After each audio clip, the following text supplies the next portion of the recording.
Bonjour à toutes et à tous et bienvenue dans Cinefiles pour une nouvelle critique, la critique de Léviathan, sortie en 1989 de George P. Cosmatos avec Peter Weller, Richard Crenna, Amanda Pays, Daniel Stern ou encore Ernie Hudson.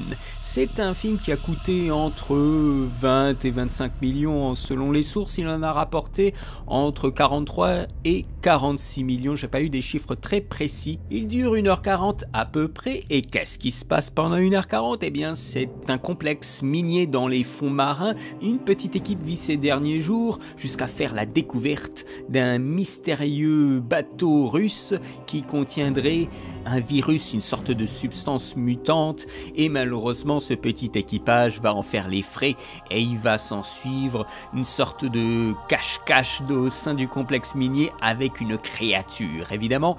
Et donc c'est un choix de film émis par Robin qui a gagné le dernier quiz musical.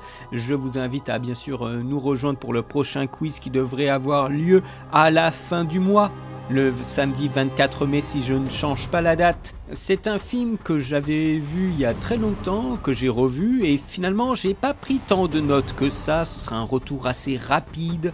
Il y a plein d'informations sur la conception du film, sur la conception notamment de la créature, ainsi que des photos de la créature entière, parce que ce n'est pas le cas dans le film. Dans le film, elle est fragmentée. Si vous voulez voir un peu à quoi ressemble la créature de façon plus générale, il y a le site stanwinstonschool.com, donc le célèbre créateur d'effets spéciaux Stan Winston, que vous pouvez consulter.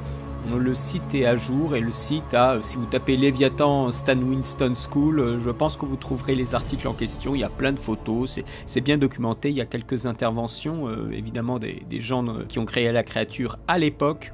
Quant à moi, eh bien, c'est plutôt correct. Voilà, je vais le formuler comme ça parce que le film souffre de son âge par rapport à d'autres films qui sont même plus anciens que lui et qui tiennent mieux la route. Je pense que c'est aussi du fait que le réalisateur n'est pas forcément compétent jusqu'au bout.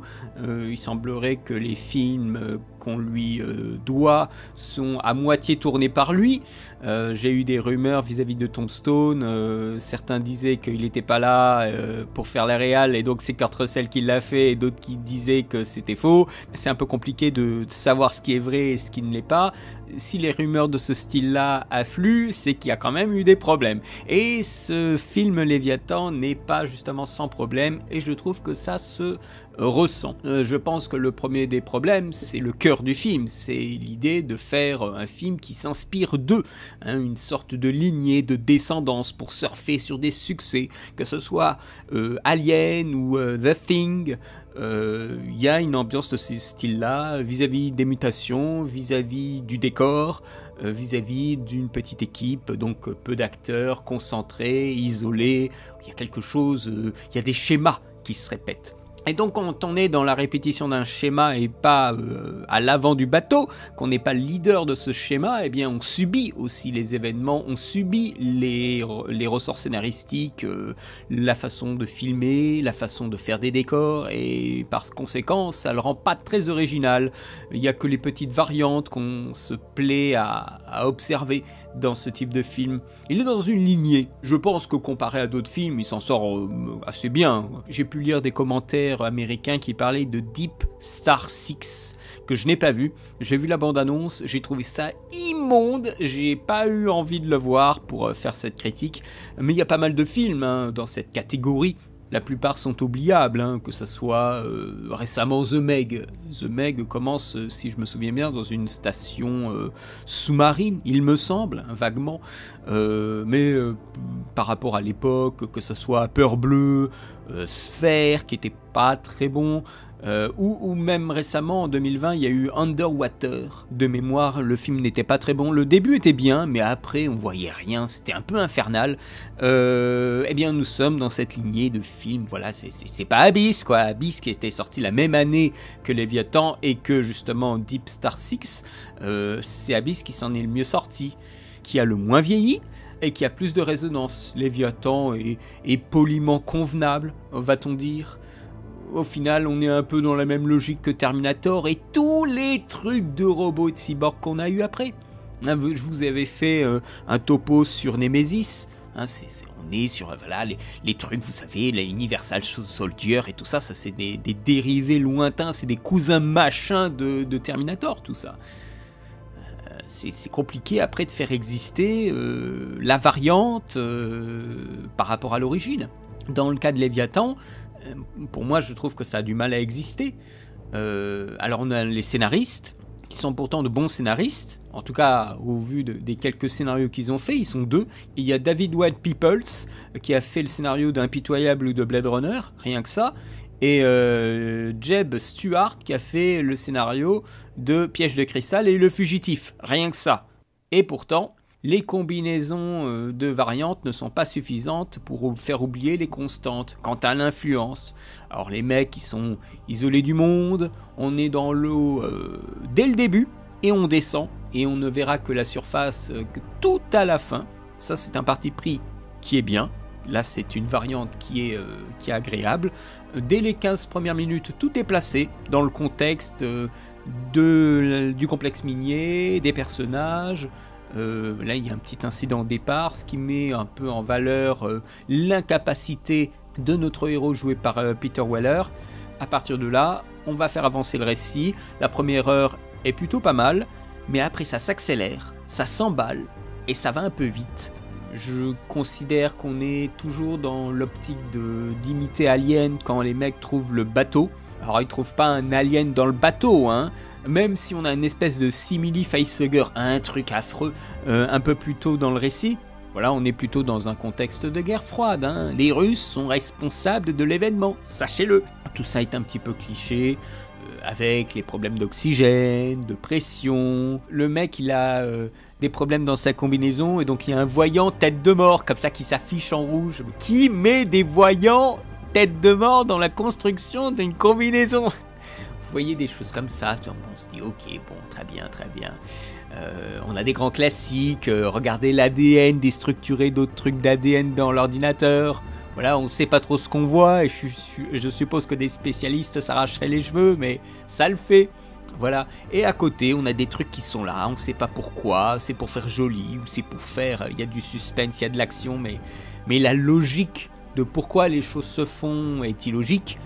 J'entends pourquoi dans une station, et ça c'était soulevé par pas mal de gens, hein, pourquoi dans une station sous-marine on a des lance-flammes. C'est très joli, hein, ça fait des effets, mais ça fait alien, hein, mais non, ça sert à rien. Et c'est pas comme si c'était des choses qui servaient à miner. En tout cas, on ne voit pas ces ustensiles minés. Ou encore des belles phrases pour faire plus effrayant encore, mais... Voilà, on nous dit, oui, la créature, elle copie l'intelligence de la victime qu'elle absorbe. Oh là là, ça fait peur, hein. Mais ça sert à rien. Parce que tout ce qu'on voit, là, c'est que la créature, elle a des espèces de tentacules et qu'elle vient essayer de choper les mecs, mais ils arrivent à s'en débarrasser facilement. Si c'est ça la preuve d'une grande intelligence, franchement, la créature dans Life est plus intelligente que ce truc-là, hein. Je vous conseille Life. Pour le coup, Life, c'est aussi un peu une repompée de Gravity ou de Alien, mais Life, bon, c'est sorti en 2017, hein, je crois. Mais Life, c'est vraiment très bien, hein. On a vraiment envie de sortir de là. Alors que là, c'est un peu pitoyable. Alors, c'est sûr, quand on le voit avec l'œil de l'époque, moi je l'ai vu quand j'étais tout petit, ça fait de l'effet, hein. Ah, certainement. Mais aujourd'hui, tout ça, ça a pris un coup de vieux. Et quand c'est pas très bien ficelé en termes d'engagement envers les personnages et tout ça, il n'y a que l'effroi du moment présent instantané qui peut peut-être faire un peu d'effet, mais après ça s'estompe très rapidement. Et c'est dommage, parce qu'il y a... Pour la créature, on est généreux, hein, il y a plein de choses qu'on nous montre, hein. Le film essaye quand même de verrouiller un peu les possibilités qu'auraient les personnages de faire autrement, de faire d'autres choses, de fermer des sas... De faire exploser seulement une partie de la station, d'utiliser certains outils, de ne pas regarder là où il faut regarder. Il y a une personne qui sort d'une pièce et tu vois les ombres avec des trucs comme ça qui commencent à s'agiter et la personne elle est juste à côté, elle devrait voir qu'il y a un truc qui s'agite et qui crée des ombres. Mais non, voilà, donc on fait faire au personnage ce qui arrange le scénario. Et ça se voit quand on est un petit peu regardant, quand on a un petit peu d'expérience. Le film, quand même, a maintenant des cavités poreuse, hein, comme la créature dans son scénario. Et je trouve que il n'y a pas de pitié pour les croissants, hein, comme on dit. Là, ça devient compliqué. Et bon, alors, le final, il est à chier, le final. Et ça, c'est peut-être un... Je pense que c'est déjà quelque chose qu'on percevait à l'époque, hein. Mais le final, il est paresseux. Mais il est tellement rushé. C'est presque comique, hein. Et vraiment, les derniers instants du film, c'est une blague. Vous savez, c'est... Oh, est-ce que vous vous sentez mieux? Paf, infiniment mieux. Fin. On dirait, vous savez, les films résumés en 5 secondes. À un moment, au début des années 2010, je crois, il y avait des blagues où on résumait les films en 5 secondes. Et c'était des gags comme ça. Et ça, c'est vraiment le film. Et tu te dis, non, mais là, il y a carrément des trucs qui manquent au tournage. C'est pas possible de faire une chose pareille. Et ça contraste avec la première partie du récit. La première partie du récit, on donne tout le temps nécessaire à la présentation des personnages, aux intérêts des uns et des autres, ou des uns pour les autres, comme dans Alien, à travers notamment une scène de repas. Alors là, c'est vraiment un décalque d'Alien, avec des personnages qui ont des caractéristiques. Alors, ils sont vraiment unicellulaires, hein. Il y en a un qui aime skier, il y en a l'autre là qui s'entraîne pour le programme spatial, il y en a un qui est juste un con. Enfin, c'est très spécifique, hein. Là-dedans, il y a Peter Weller qui doit essayer de gérer tout ce petit monde. Il n'est pas très héroïque au départ, il n'est pas dans son élément. En tout cas, pour gérer une équipe, il n'est pas dans son élément. Les Roches, ça le connaît, mais malheureusement, dans le film, on ne verra jamais sa spécialité mise en pratique. Donc c'est une spécialité comme ça pour lui donner un corps de métier, mais ça sert à rien. Encore une fois, voilà, il y a des choses, ça a du mal à s'engager, à s'incarner.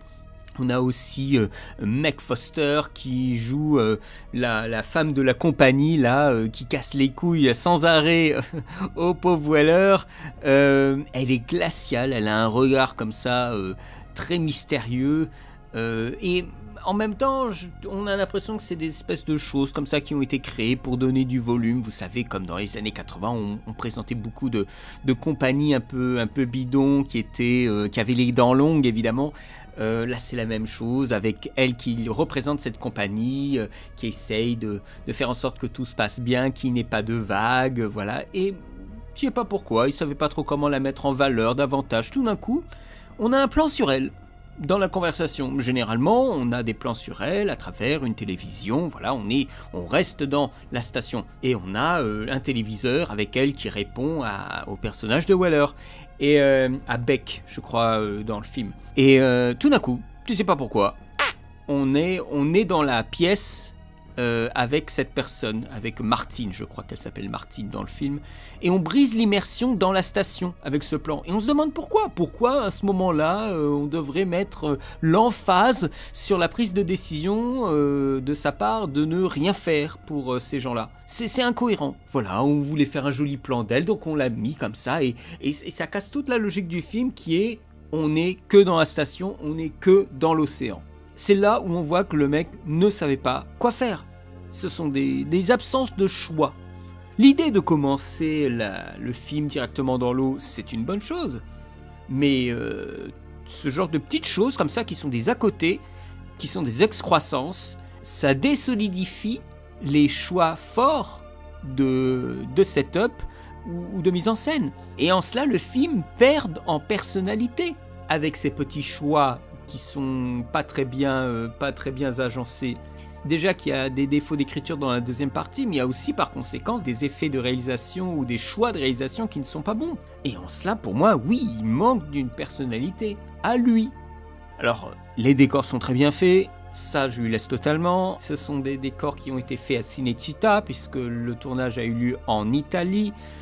Et il y a eu des grèves, des durées de tournage revues à la baisse, des exigences du réalisateur, ça a embrouillé l'équipe.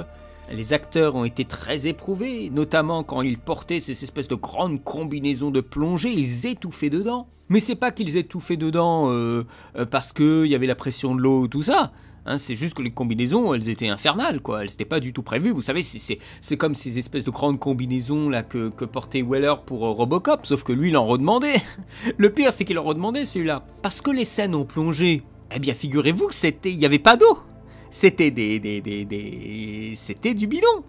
Ils n'ont pas du tout toutes les séquences dans l'eau n'était pas dans l'eau. Ce sont des effets optiques, ce sont des effets de lumière, ce sont des effets de ralenti, où on demandait aux acteurs de faire les mouvements au ralenti, je ne sais plus dans lequel sens, et pour montrer qu'il y a des particules dans l'eau, alors ils ont tout essayé. Hein. Ils ont essayé des plumes de poulet qui volent dans les airs, mais ça n'allait jamais voler très haut, ça marchait pas.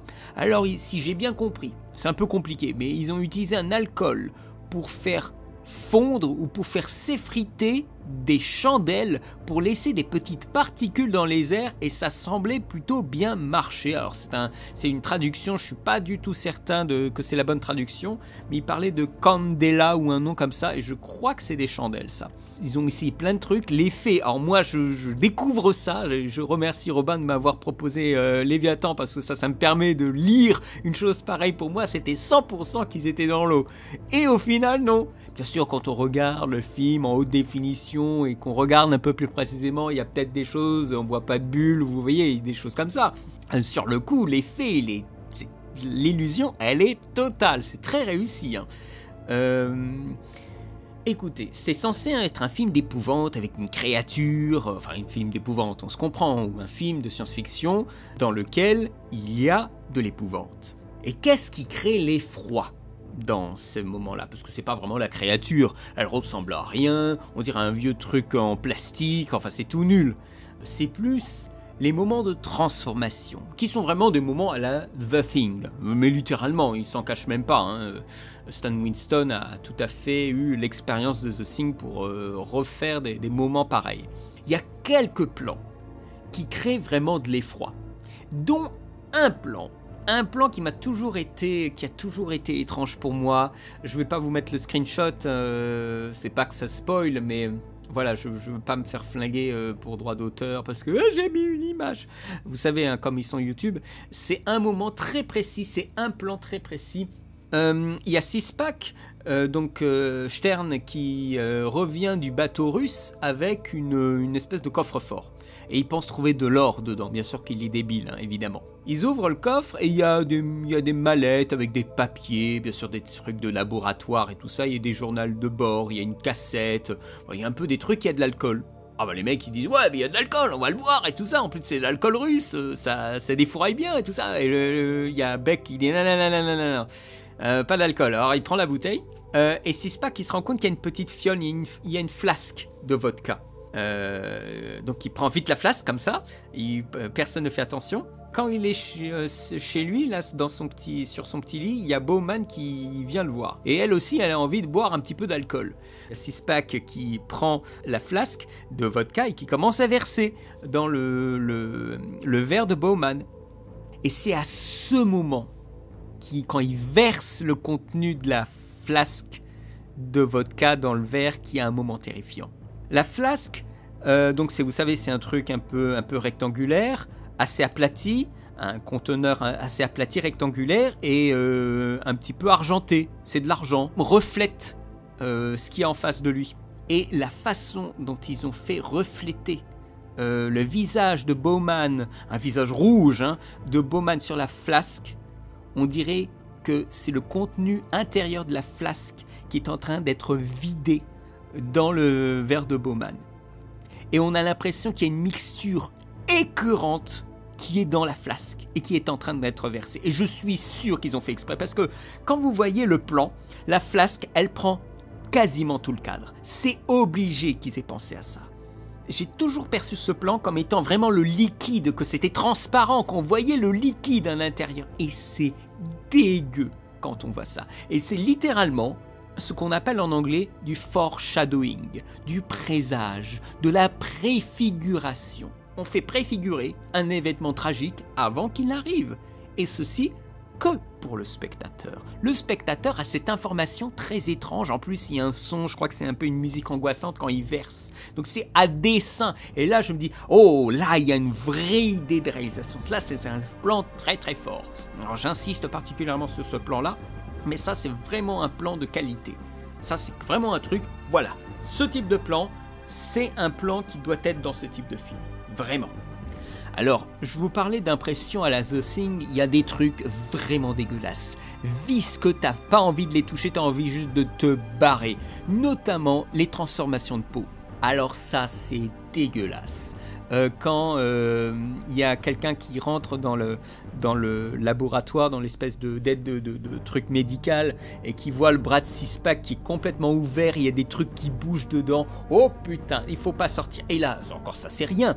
Au début du film, il y a un truc, mais oh putain, il y a une espèce d'araignée de mer gigantesque, une espèce de truc comme un facehugger aquatique. Une vraie saloperie. Je vois ça dans le couloir de mon appart, je m'enferme et j'appelle les pompiers. Hein. Je ne mets pas le pied dehors. Oh putain, la saloperie. Ça, c'est très réussi. Hein. C'est un espèce de petit truc comme ça qui se déplace tout rapidement. Oh là là. Ah non, mais je balance plein de noms d'oiseaux, là, j'en suis désolé. Mais c'est vraiment repoussant. Ça, c'est très très réussi aussi. Hein. De toute façon, Stan Winston, il sait quoi faire. Mais il y a un petit problème. C'est la créature en elle-même. Alors toutes les transformations, les mutations, tout ça c'est très bien, hein. Mais la créature, ils avaient plein d'idées. Ils se sont dit, bah hop, on va tout mettre. Et ça donne la foire aux monstres. Il y a tout et n'importe quoi sur ce monstre. On ne connaît pas la logique, un petit peu comme dans The Thing, mais bon, le film de Carpenter, il y avait une autre maîtrise du rythme, de la tension, c'était autre chose.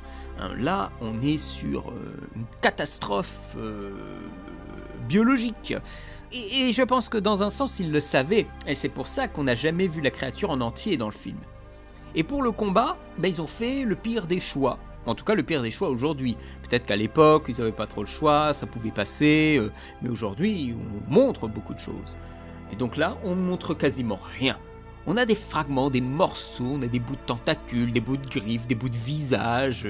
On fragmente la créature et pour cela, dans les périodes de combat, on applique le montage interdit. C'est-à-dire que les mecs ne peuvent pas représenter correctement la créature en entier, donc ils la fragmentent à travers plein de petits plans sur un élément de la créature pour après représenter le tout. Parce que s'il montre le tout, on verra que c'est complètement en toc. L'idée du montage interdit, c'est quand on veut faire une action un petit peu osée, faut essayer de ne pas mettre la créature ou l'action en montage et de montrer toute l'étape de l'action. Si vous mettez quelqu'un qui saute d'un immeuble pour aller sur un autre immeuble et que vous le faites en 20 plans, personne ne va croire il s'est vraiment jeté d'un immeuble. Si vous le faites en un seul plan où on voit la personne passer d'un immeuble à l'autre avec la caméra qui le suit, comme dans Jason Bourne, le troisième Jason Bourne, là ça donne un effet très impressionnant. Et là le spectateur il est au fond de la scène et il est engagé dans l'action.